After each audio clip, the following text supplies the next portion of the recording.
You are such a genuine gem. Thank you for clicking on my video. I'm Brooke McKenna, but today's case is a solved one about how a dorm room murder occurred at Harvard. Now, this was a prestigious college, a hardworking student whose family had fought for them to get to the country, and deeply disturbing signs that were ignored by many. You may think you know what's about to happen, but it's much more complicated than that.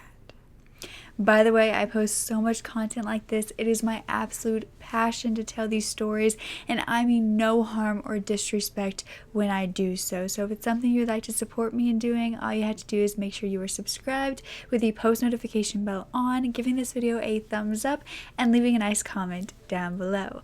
Now let's get back to the story. Now I do want to say that the names in this case are a little bit more difficult to pronounce, and I will try my absolute best, but I don't mean any disrespect if I am mispronouncing them. Feel free to correct me down below.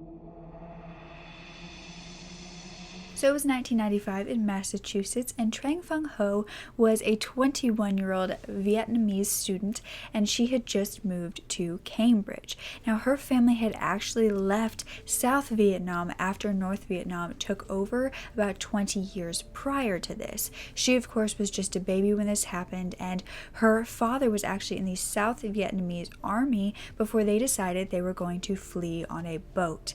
Now, when they originally did this, like I said, she was still a baby, and she actually fell overboard, and so the family decided that they would wait until she was a bit older to try again. When she was about 10 years old, they would do so, and this time it was just her and her father who went, and her mother and her sister stayed behind. So they actually cut her hair to look like a boy, and they got on this tiny boat that was packed full of people, where they actually had to stand for 7 days because there wasn't enough room to sit.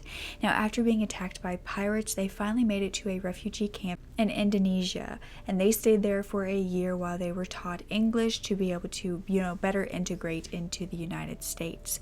Now, they would move to San Diego, and, eventually they would actually want to move to Massachusetts because they knew that that is where some of the better colleges would be for Trang.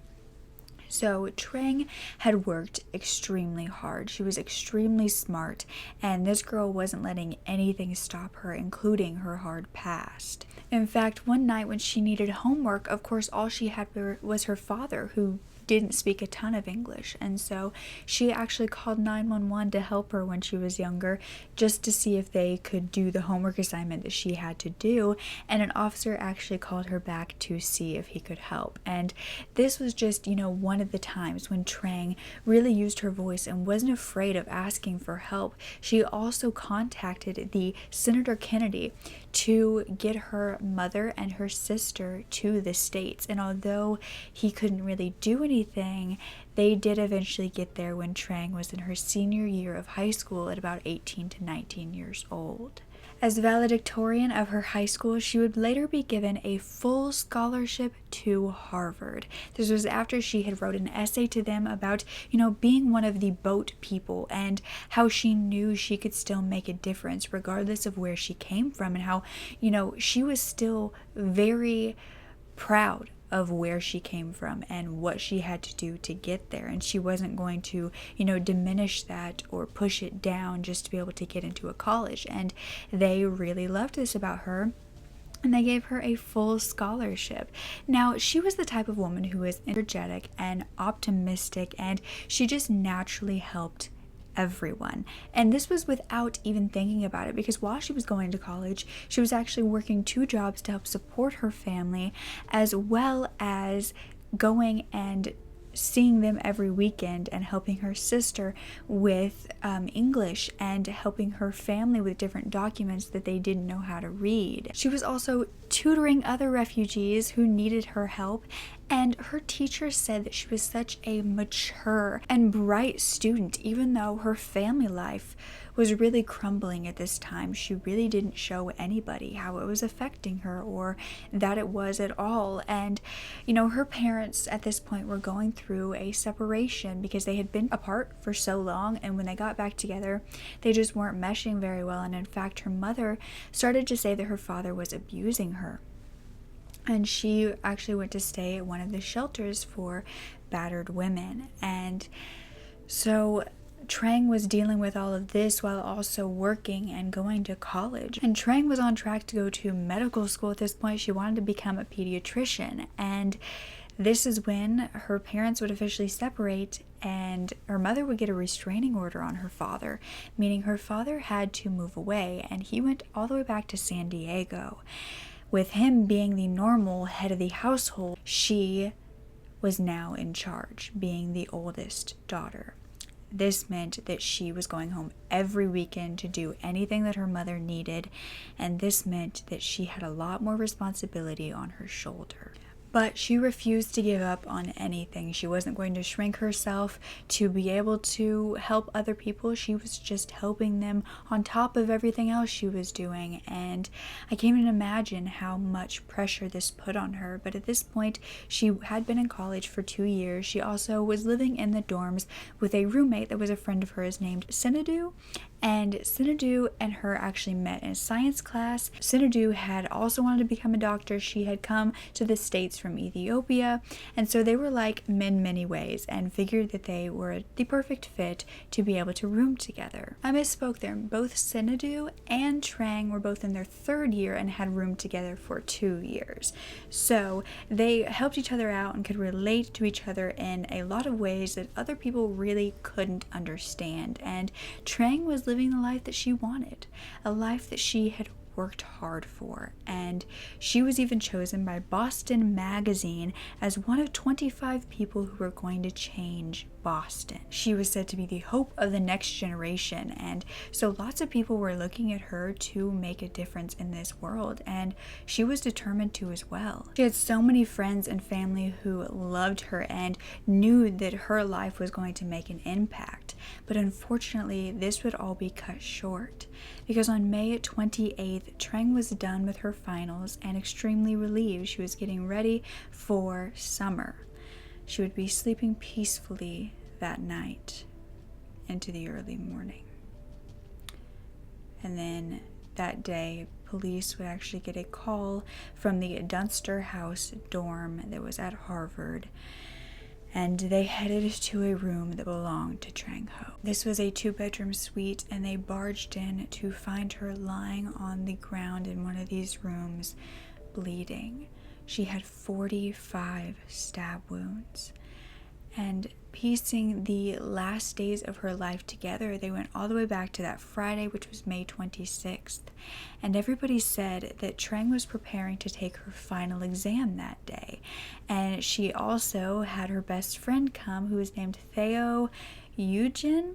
And Theo was actually a 26-year-old teacher, so she was a bit older. She had a job, but she had just come to the United States a few years prior as well. So they had a lot in common, and Trang was actually the first friend that Theo ever made in the States, so they were extremely close. So she came over that weekend to help Trang pack for the summer vacation they were about to go on. And the next day, it was that Saturday, and about 10 a.m. Trang would have to go out to study for her physics exam. She would come home at around 12, and she would just talk to Theo, kind of get herself ready to actually take this test, and then she left again, and she would come home around 5 to 6 that evening when all of her schooling was done. She was extremely happy, and Theo had been waiting in her little dorm room this entire time, waiting for her to be able to go celebrate. They went to a friend's house to watch some movies, and they just hung out with people until around 2 a.m. that next day. So it would have been Sunday, May 28th.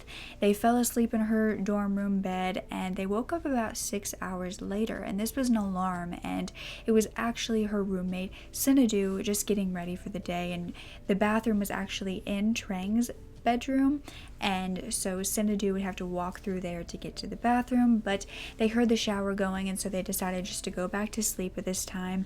And just a few hours after this, Trang would be found murdered. But there was something that I left out, because that's not all that investigators found.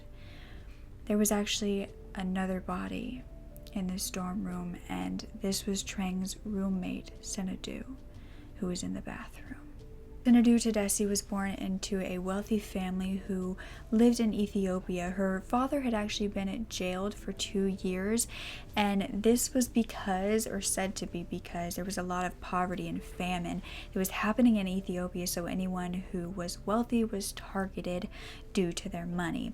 But Sinedu really focused on schooling far more than anything social as a child, and her teachers said that she basically had a tunnel vision. She never goofed off. She was always serious. She believed that schooling was the most important thing because it was her ticket out of the country. Ethiopian girls are said to have standards where they have to be always happy and always responsible, and she basically was the perfect fit for this, and she graduated as valedictorian just like Trang did, and this was from an international community school where she was actually chosen as 1 out of 6 students to be able to go to this high school because of her academic grades. Now, this is when she got the full scholarship to Harvard, just like Trang did. She wanted to become a doctor in order to go back to her country and be able to heal people, because she said that doctors there were so few and far between that she thought that she could really make a difference, and she thought of Harvard as a halfway heaven. Now, the college told the class when they first, went into their freshman year, John F. Kennedy slept here, so did Ralph Waldo Emerson, so did Franklin D. Roosevelt, and very soon you. So there was a lot of, pressure on these students from the very beginning that they were going to a school where they had the ability to do something with their life. So if they didn't, that kind of made them a failure. And Sinedu was actually struggling in school, and she found it much harder than her previous high school to get good grades. Not that she had bad grades, it was about a B average, but she knew that if she wanted to get into medical school, she had to have pretty much a perfect GPA. There was no one really telling her how good she was doing, and she just kind of felt like she was floundering in this school. But when her freshman year roommate told her that she was going to move on and be with other roommates for the next year, that is when she had to find another roommate, and that is when her and Trang met, and they just believed that it was the perfect match, and they moved in together. She told her family that she was so happy that she made a best friend, and they roomed together for the next 2 years until they were both found. But Sinedu was not found in the same way that Trang was in her bedroom. You see, she was in the bathroom, hanging from a rope attached to the shower. She had taken her own life. It was found that Sinedu actually went to therapy through this college, and she was a loner who ate alone in the dining room most of the time, didn't have many friends. She never made eye contact with anybody, and people described her as not having a compelling personality.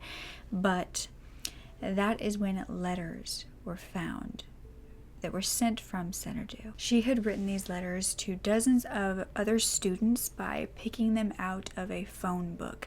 These were complete strangers to her, and this was actually her way of reaching out to see if anybody wanted to be her friend. She also had a journal called My Book of Social Rules, where she would talk about herself and how to make friends, and that she was bad at it, and she would give herself assignments to be social. She treated it like another class that she had to pass to make friends. Now, in one she wrote, "Baby, I've got a great idea. Remember that this is your 5th course. Every morning you wake up, you have to come up with 3 fat topics of conversation. This is always your greatest problem, so deal with it properly. I know this can be very difficult, but it cannot be more than the effort you put into one of your classes. Do it, do it, do it. Remember that this is one of your classes, and for every 3 questions you turn in, you get a grade." The letters that she sent to strangers were only thought to be responded to by one person, and this was actually someone who responded once, and when Sinedu answered, they never responded again. However, there was another person who received the letter who didn't answer, but immediately sent it to the dean of Harvard, who filed it away in a cabinet forever. This said, "Why am I writing this letter? because I am desperate. As far as I can remember, my life has been hellish. Year after year, I become lonelier and lonelier. When I'm with a group of people, I keep so quiet. I have nothing to say, that I send chills through people who notice me, and I cry when people forget about me or dislike being with me. When I am with one person, I shake with nervousness, fearing that I will run out of a thing to say or that she or he will be bored. For math, I had a teacher. For painting, I had a teacher. For social life, I had no one. I'm like a person who can't swim, choking for life in a river. All you have to do is give me a hand and put into words what you already know. No expenses, commitments, or risks involved. You can say no at any moment. All it takes is a few hours from your week and some energy. Please do not close the door in my face, even if you are not interested. Please give this letter to a friend or relative who might be. Her journal entries after this became even more concerning, and in fact, one gave herself strict instructions. It said, do not show off what you really think. Put on a mask. Do not smile when you do not need to smile. If you are talking about something serious, make your face serious. If you need to threaten, put away your smile and look ominous. If you are sorry, make your face look sorrowful, but do not smile when you don't need to smile. However, the journal entries were getting quite more cheerful around the time that she and Trang moved in together, and she believed that she really had a friend and that Trang was the queen of her life. But now it looked like Sinedu had killed Trang before taking her own life. If this was true, why would she have done this? Well, there was a witness to what had happened that night, and Trang's friend Theo had actually stayed the night with her and was there in the dorm. Now, she was the one who actually got the police to the scene because she had run out of the dorm room that very early morning, and she had run up to a fellow student eating breakfast. Now, he thought that she was drunk. She was screaming at the top of her lungs, and then he saw blood dripping from her hand, and he thought she had tried to take her own life. So together they got investigators, and when they arrived, they actually had to push the desk away from the door. It was like blocking the door to the inside, and they had to push themselves through. And they then would find the bodies, but they would talk to Theo about, what she recalled from that night, that early morning, and why she was bleeding. She would say that Sinedu was on her bed, face down, crying over multiple days, that weekend before any of this happened. And they tried to talk to her, but she would kind of push them away and tell them to just go. So they didn't really get to know what was wrong. But then that morning, after hearing that Sinedu's alarm went off, she went to the bathroom. This was around 8 a.m. and she and Trang tried to go back to sleep. But shortly after, Trang would be making some noise, and Theo would wake up to see that Sinedu was standing over her friend with a knife, stabbing her over and over again silently, with a glazed look in her eyes and no expression on her face. Trang tried to fight back, and so did Theo, but when Theo tried, Sinedu actually turned to her and started to attack her, and that's when Theo ran towards the door and got outside, but then she realized that the door was an automatic locking from the inside, so she couldn't go back in to save her friend. So the next best thing that she knew how to do was to go and get help. So Theo said that Sinedu killed her best friend, and she did it using a hunting knife. It turned out that Sinedu had signs that she was going to do something like this, and this was from a journal entry that she had written. This said, "On the way to depression and battered with pessimistic thoughts, I am unlovable and a cuckoo. Trang told me I am boring. I felt like I am boring her. If I ever grow desperate enough to seek power and a fearful respect through killing, she would be the first one I would blow off. You know what annoys me the most? That situations would never reverse for me to be the strong one and her to be the weak. She'll lived on, tucked in the warmth and support of her family while I cry alone in the cold. The bad way out, I see, is suicide, and the good way out is killing, savoring their fear and then suicide. But you know what annoys me the most? I do nothing." However, she did end up doing exactly what she said she would. There were multiple other signs you could pick up on, but not to the effect that you believe that she could go and kill her roommate. Sinedu started being a complete mess, and she was normally one who kept everything clean, but she started leaving fruit out to rot, which was completely unlike her. She wasn't giving Trang her phone messages. She was also getting really needy towards her, and she wanted constant attention from Trang, and Trang just didn't have the time and effort. She had so much going on herself to fully give herself to her roommate. But what investigators thought really led up to this murder was what they found out next. And this was that Trang had told Sinedu that she was actually moving out the next year to live with other friends, meaning that Sinedu had to find another roommate. Sinedu was angry and begged her not to go. She even wrote a letter saying that Trang would always have family, but she would have no one, and that if she wanted to change her mind, she could call Sinedu. Now, this didn't change Trang's mind, but she did write a letter back to her.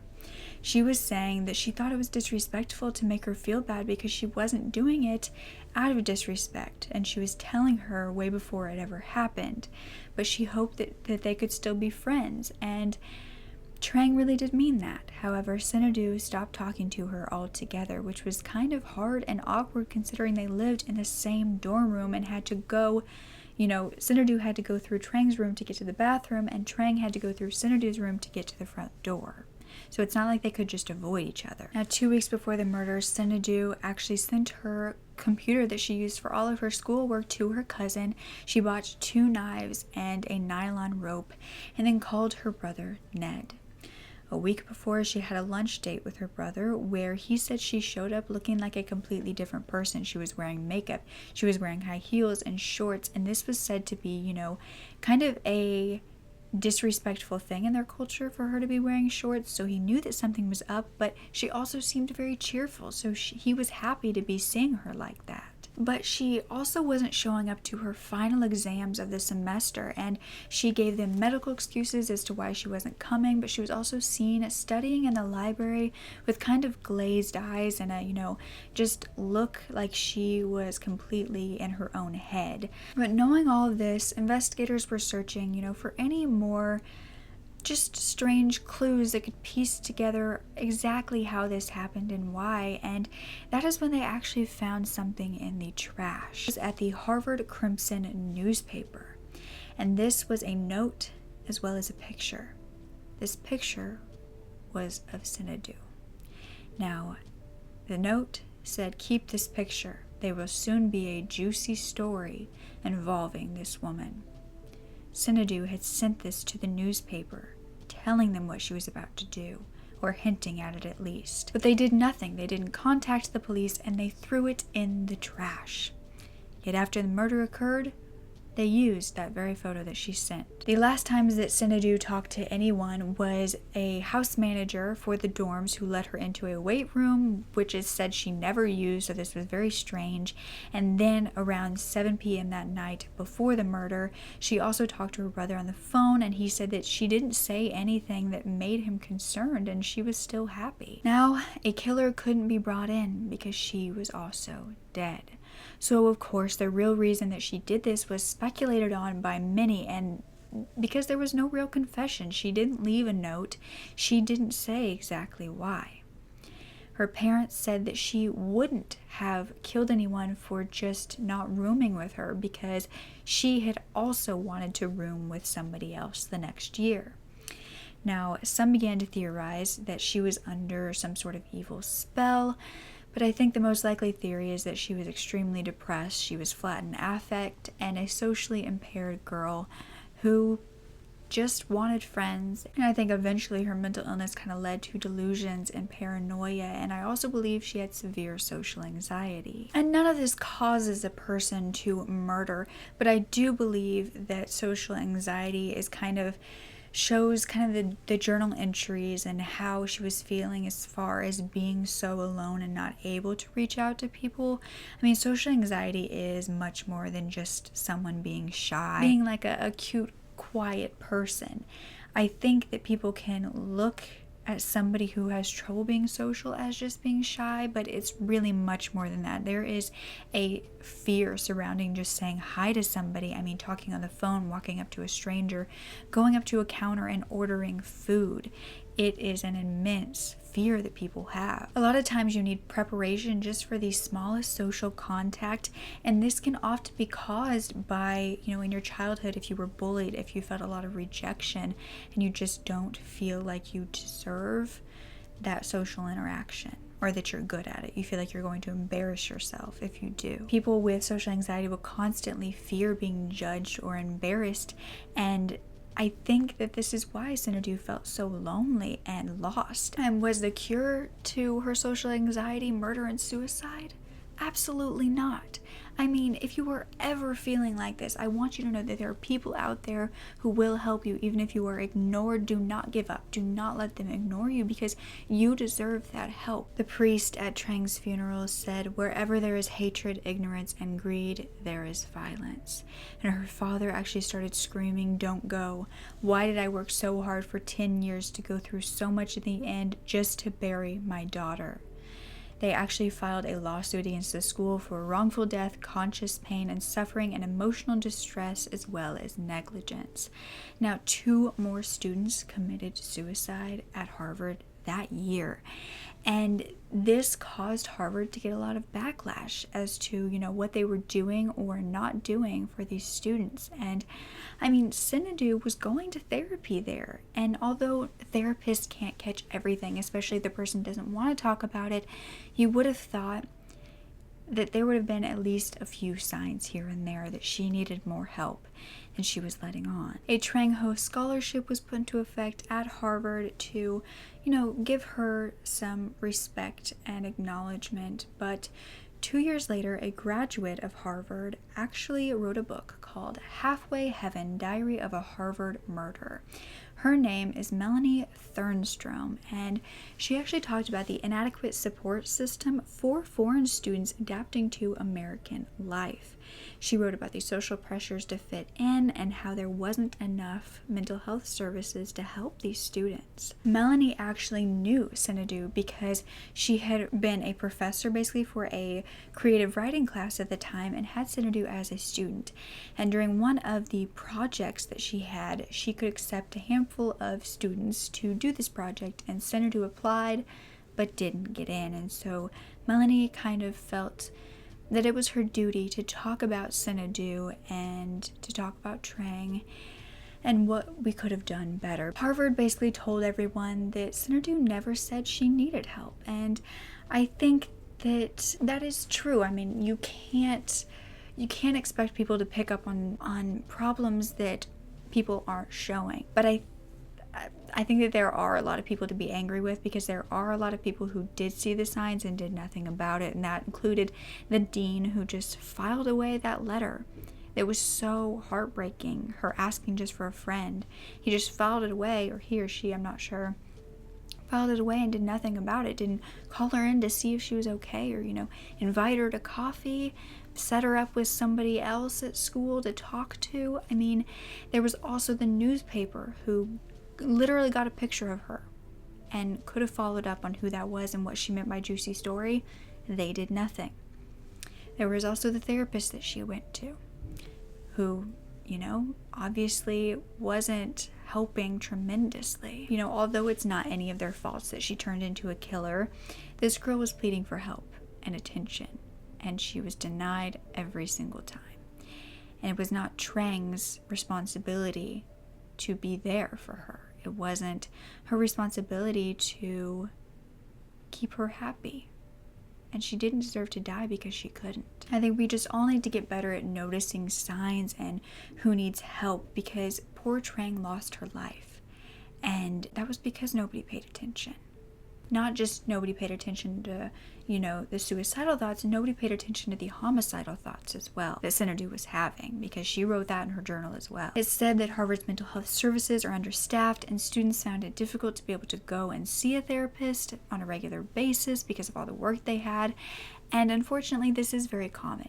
Everywhere mental health services is just lacking. I see a turnaround of therapists at a lot of these different facilities because, either they're being mistreated or not paid enough, or they see so much problems, so they end up getting out of the system and going on to do something else, which is one less therapist.